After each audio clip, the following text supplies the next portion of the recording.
Hello there, my friend, and welcome to the Fireside Travel Agency. My name is Caleb, and I am the agent who has been assigned to help you plan your trip to the UK.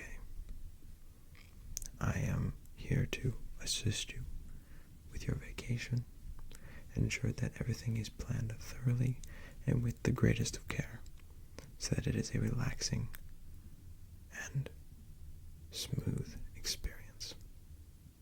So, you're planning your first international vacation? Great. Not to worry. I have plenty of experience with first-time travelers. My assistant made a few notes based on what you told him, and I just wanted to go over those briefly to make sure we're addressing all of your needs. So you want to make a 2-week or 14-day trip to England and Scotland.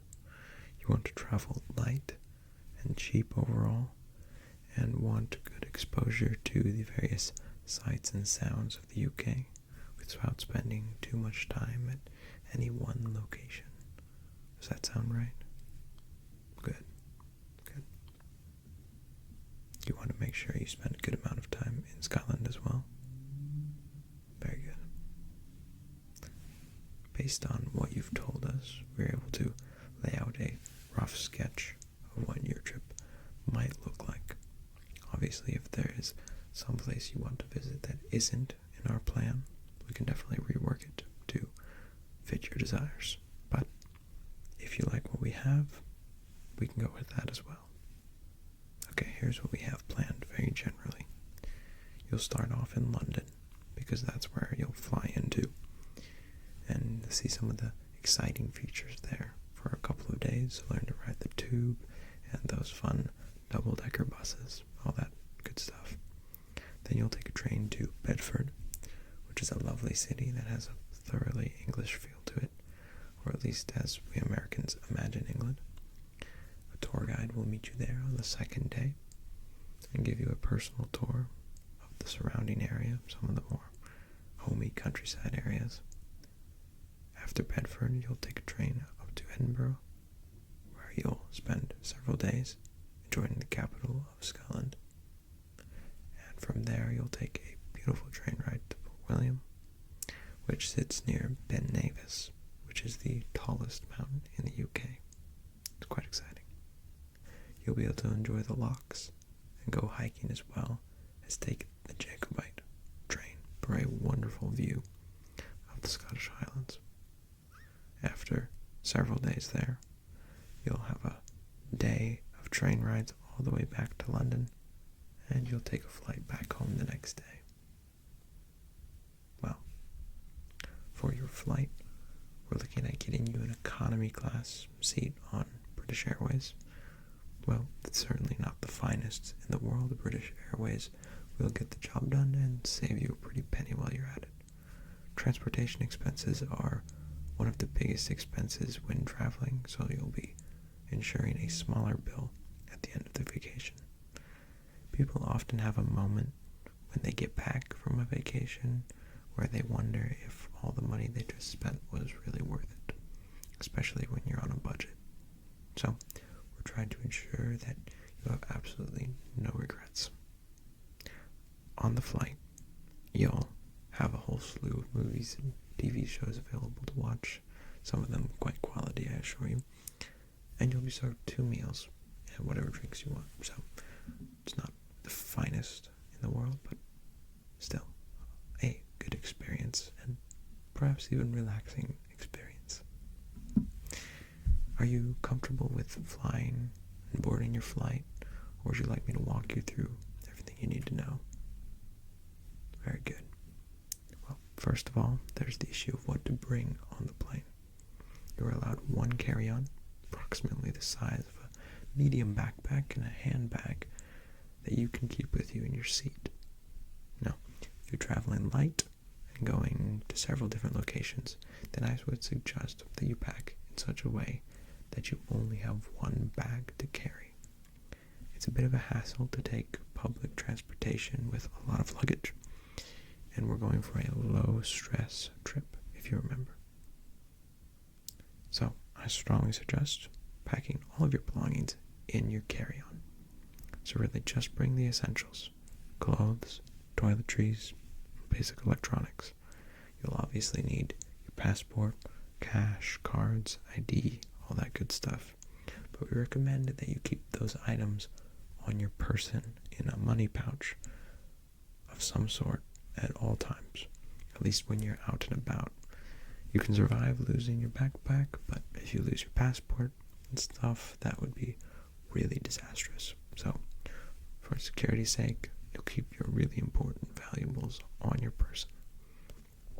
Speaking of passports, that is one thing that is an absolute must. You won't be able to get on a plane to England if you don't bring your passport. Make sure you have a passport, and that if you do have a passport, it's up to date. Okay, any questions on what to bring? No? Okay. I will send you several documents after this meeting, one of which is a checklist of the things that you will need to bring. So, don't even stress about it. We will send you a document so you don't forget anything. As another side note, I would like to say that you should ensure your phone provider provides coverage overseas. And if it doesn't, then you'll need to get a virtual SIM for your phone that allows you to use your phone in England. For your safety, it's very important that you have coverage as much as possible. Getting a virtual SIM is very easy, and if you have any difficulties finding one or setting it up, then you can contact our 24/7 customer support. When you are on your trip, I will be personally assisting you with any needs that come up. So rest assured you are in the safest of hands. Now that we've got what you must bring out of the way, let's talk about what you can't bring. You'll need to be aware of what you can and can't bring through security specifically. As long as you comply with TSA guidelines,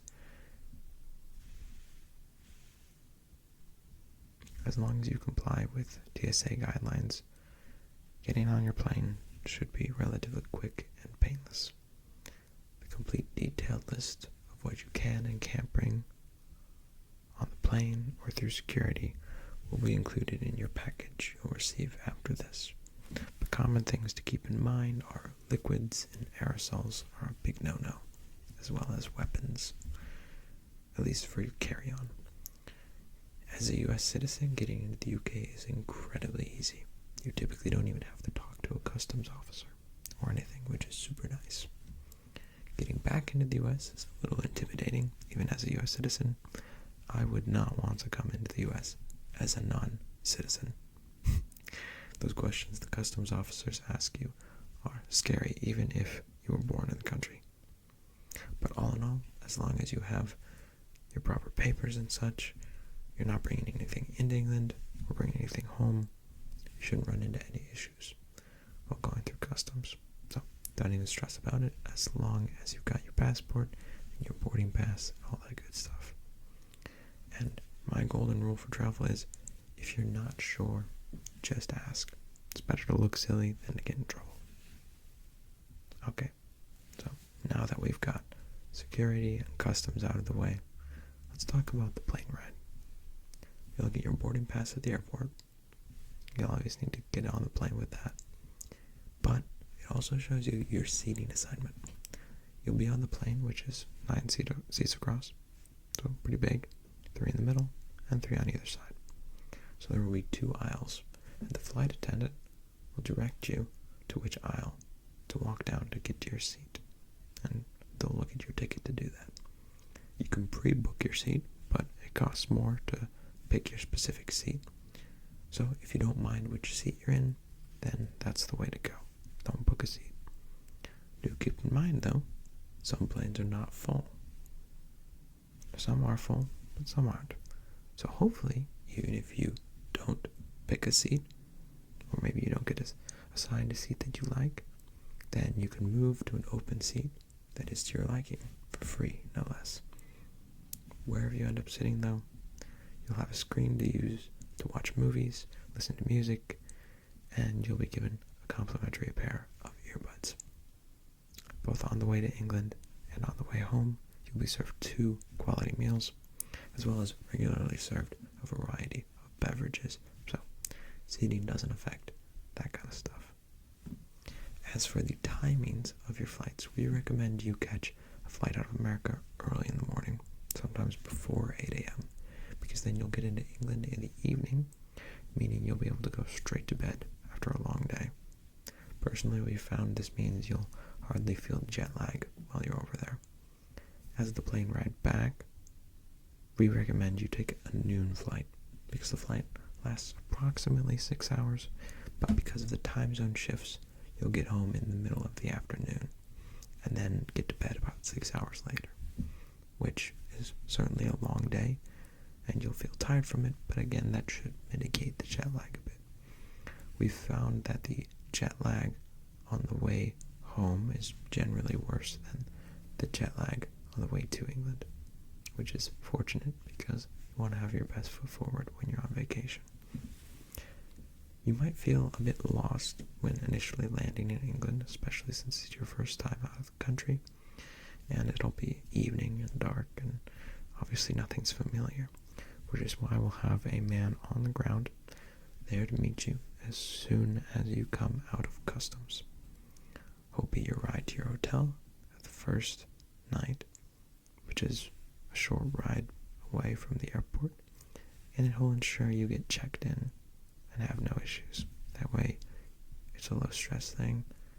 You're not stressing about finding where you need to go. London is a massive city, top 40 in the world, I believe, so it can certainly be a bit intimidating and chaotic at times, but that's part of the fun, to be sure.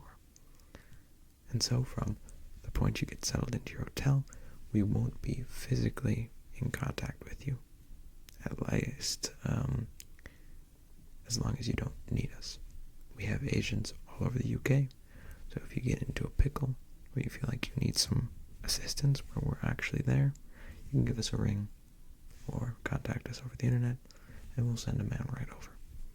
Otherwise, you'll be free to do all the exploring and messing around you want without feeling like we're breathing down your neck. We want you to feel that you're supported, but we certainly don't want to be involved where we're not wanted or needed. So, now that we've covered the plane ride and getting settled into London at the very start, now let's cover your first real day in England.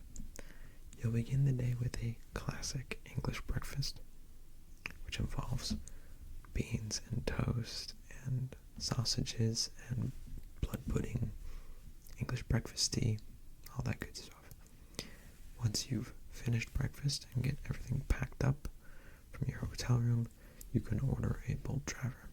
You can take an Uber if that's what you're more comfortable with, but we've had difficulties with Uber in London, unfortunately. To get to downtown London, which is where you'll want to end up, it'll be about 30 or 40 pounds. The current exchange rate is about $1.20 per pound, so keep that in mind. Any amount you see in pounds, just add about 20%, that's your cost in dollars. It can be easy to look at something and go, oh wow, that's not actually that expensive. But you have to keep in mind, everything's worth more in pounds. Anyway, I've gotten off track. The cab driver will drop you off near St. Paul's Cathedral, which is definitely worth seeing and exploring. However, you can't bring your bags into St. Paul's Cathedral for safety reasons. So you'll need to find a luggage storage service nearby. If you're willing to carry your most valuable possessions on your person, then I would recommend using Bounce Luggage. Basically, Bounce hooks you up with a local store, and they will store your bags in the back of the shop for a very low price. Do be aware, it's not very secure, so definitely don't store anything that would be disastrous to lose. Once you're free of your luggage, you can explore St. Paul's and the surrounding gardens, which are very beautiful. Around St. Paul's you'll find beautiful statues and tombs and memorials to various soldiers from around the world who have fought in all sorts of various wars, which is pretty cool to see. from St. Paul's, you can make your way down to the Thames, down towards the London Bridge. That will get you over to the Tower of London, and you'll be able to have a great view of London overall. You can then cross over the Tower Bridge, which I highly recommend. It's a beautiful view of the Thames, and of course a classic bit of London architecture. From there you can walk down the other side of the Thames and walk past the HMS Belfast, which is a ship from World War II and was very important in World War II. So, very cool to see indeed. Then you can continue down the Thames and cross over London Bridge, which is granted not as cool as the Tower Bridge, but still very cool nonetheless. There's a wide variety of pubs throughout downtown London, so we'll give you a variety of recommendations, but you have many places to choose from. All of them are quite delicious. From there you can walk and pick up your luggage and make your way to your hotel for the evening, which is not too far away in downtown London. The next day you can get up and have another lovely breakfast at your hotel, much like the day before, and then perhaps spend an entire day at the British Museum, which contains many artifacts from all around the world that are quite amazing to see. They're always coming up with new exhibits with many fascinating things. They have many Roman artifacts, which I personally enjoy greatly. The British Museum is, quite frankly, a place that you could spend many days in and just scratch the surface. There's so many exhibits with so much information. It's quite a marvelous place, to be honest. But as soon as you've had your fill of the British Museum, you'll then take a train straight to Bedford. Bedford will seem like a small town compared to London, but it is nonetheless a moderately sized city.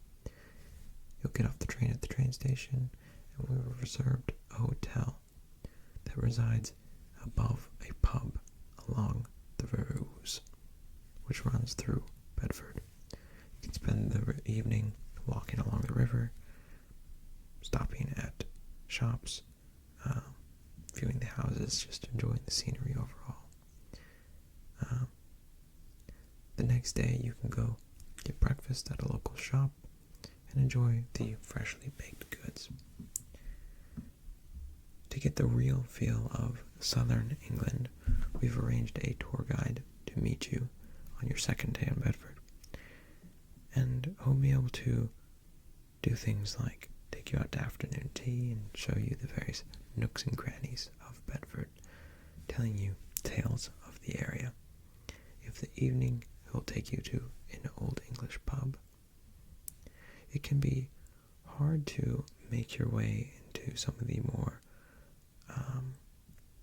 shall I say, closed-off spaces in the countryside. That's why we recommend going with a tour guide. Your tour guide will allow you to enter some of those more private spaces that tourists generally won't find. Local English countryside food is some of the best in the world, I can assure you, and I think you will love your stay at Bedford. Once you've finished your stay in Bedford, you'll make the trip up the coast to Edinburgh, the capital of Scotland. Edinburgh is not the largest city in Scotland, that undergoes to Glasgow, but it is a very large, bustling city nonetheless. There's a ton to do in Edinburgh, and there's no way you're going to be able to do it all in your short stay there. But we're going to try and give you a taste of the wonders of the city. To start, we recommend for your first evening that you go out to the local pubs. Do be aware that pubs often stop serving food at 6 or 7 in the evening. That means you'll need to maybe go out for an earlier dinner than you used to. But if you do get out early and get food, you'll be in for a rousing time and maybe be even treated to some Scotsmen singing their hearts out in the pubs. Next, for your first full day in Edinburgh, we recommend the hike up King Arthur's Seat. Now,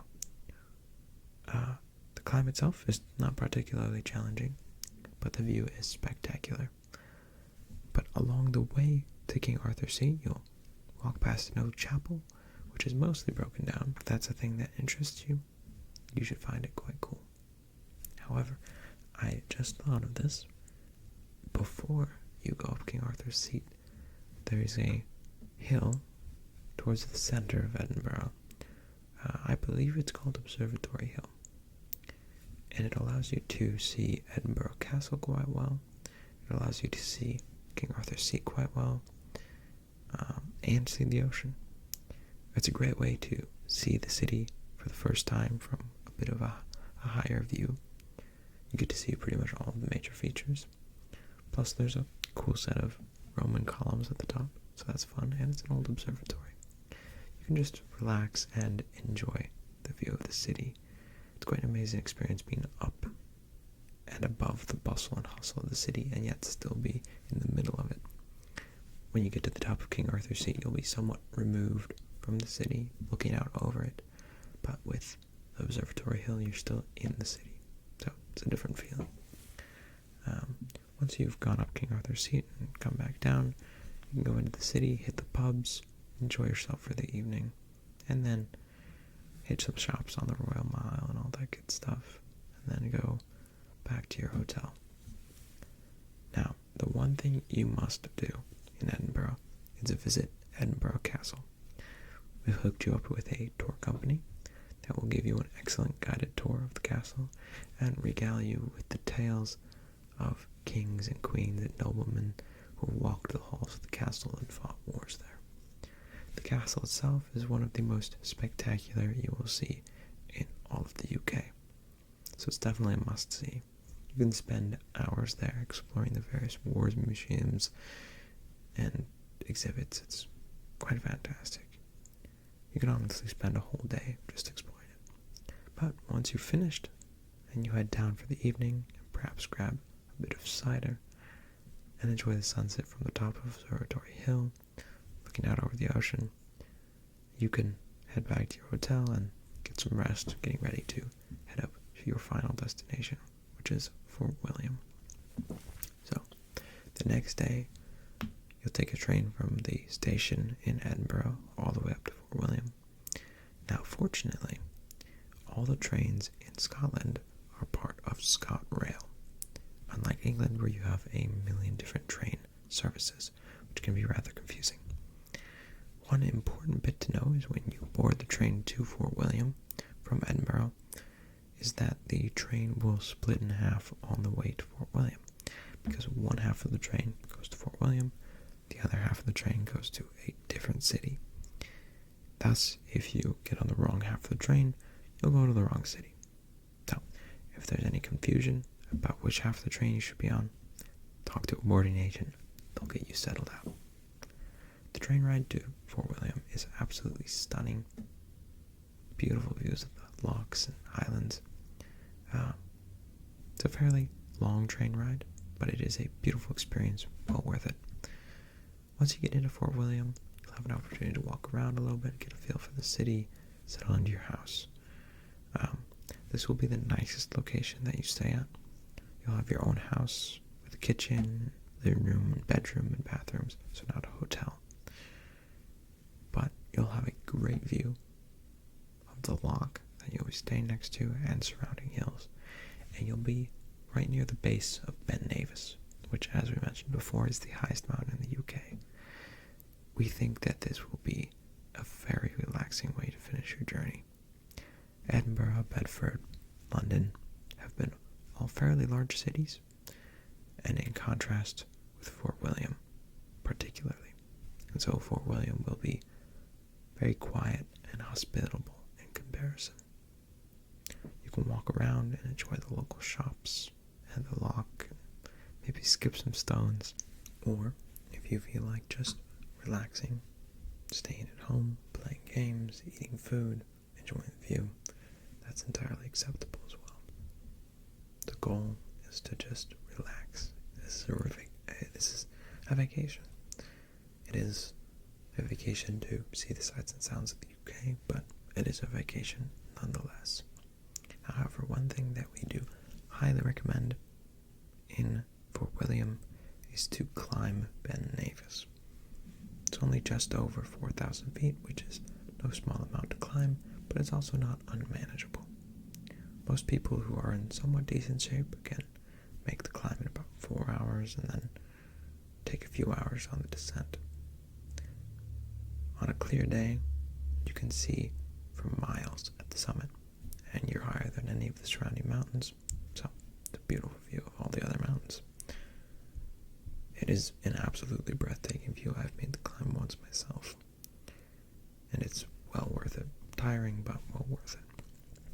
You'll see sheep and hawks and many fun things along the way. You should see snowbanks at the top of the mountain, which is quite fun since you're going to be there in the summer. However, even if you don't intend to climb all the way up, it's still very fun to climb part way and at least see some of the view. Another possibility for an activity in Fort William is to take the Jacobite train. That will take you through the Scottish Highlands and give you a feel for the landscape and the beautiful view that is Scotland.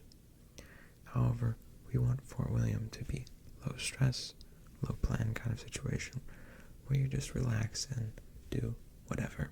There's no pressure to explore, to do anything really. Just do what you want to do. Once you've completed your stay in Fort William, you'll get up early in the morning, head to the train station in Fort William, and take a train to Glasgow. And from Glasgow, you'll take a train to Edinburgh. And from Edinburgh, you'll take a train to London. All in all, that will probably be 10 or 12 hours of trains, depending on what trains you take. That's quite a lot of travel, but it's what needs to be done. Once you get into London, you can grab dinner somewhere, and we'll have some options prepared for you in your packet. But you'll probably want something that's relatively quick, because you'll be tired. From there, you'll take a bus. You'll catch a cab to your hotel, where you'll stay for the night and sleep. And from your hotel,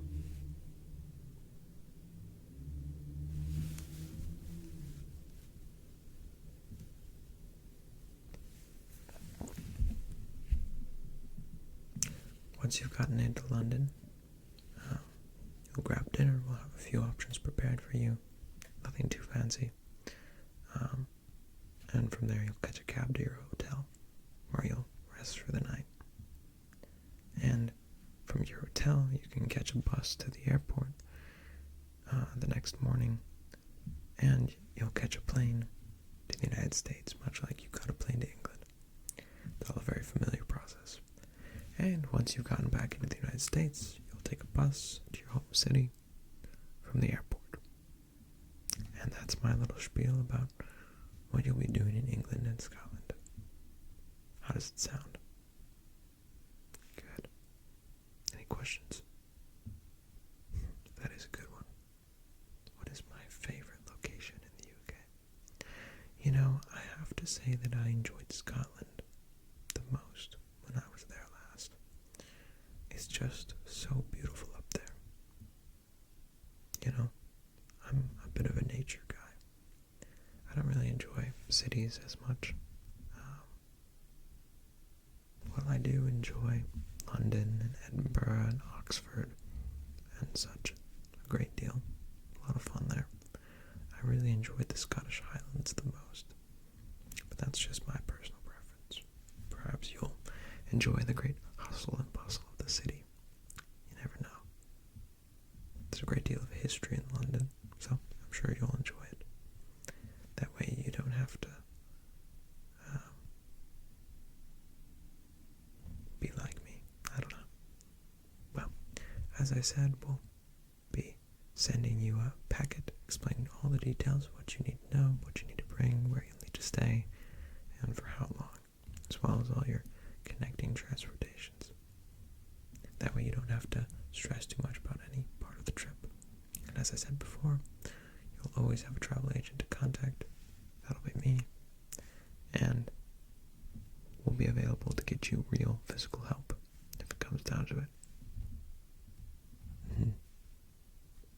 Well, that's all I have to say. Thank you for meeting.